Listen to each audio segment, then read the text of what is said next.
जी बिल्कुल, वज़ीरा'ज़म के एहसास कफालत प्रोग्राम का आगाज़ हो चुका है और मुल्क के दीगर हिस्सों की तरह पेशावर में भी जो मुस्तहिकीन हैं उनमें ये रकूम तकसीम किए जा रहे हैं। मैं इस वक्त एहसास कफालत मरकज़ में मौजूद हूँ जहाँ पर ये रकूम मुस्तहिकीन में तकसीम किए जा रहे हैं। मेरे साथ इस वक्त डिस्ट्रीब्यूशन मैनेजर इरफान मौजूद है।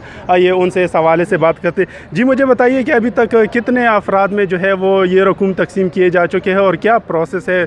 सुबह से आप लोग दे रहे हैं, किस तरह चल रही है सारा सिलसिला?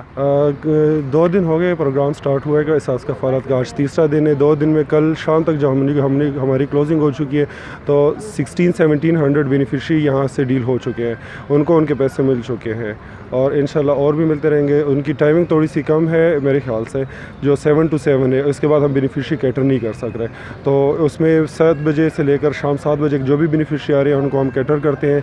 हमारे काउंटर्स आपने देख लिए, वहाँ पे सैनिटाइज़र्स वगैरह सब कुछ इंतजाम पूरे हैं, कैशेस पूरे हैं, तो इंशाल्लाह मिल रहे हैं सबको। अच्छा, पहले मरहले में किन अफराद को ये रकूम दिए जा रहे?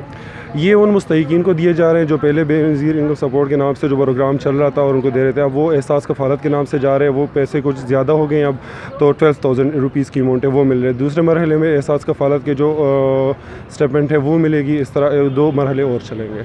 जैसा कि आप लोग देख रहे हैं कि पहले मरहले में उन मुस्तहिकीन को ये रकूम दिए जा रहे हैं जो कि बेनज़ीर इनकम सपोर्ट प्रोग्राम का हिस्सा है।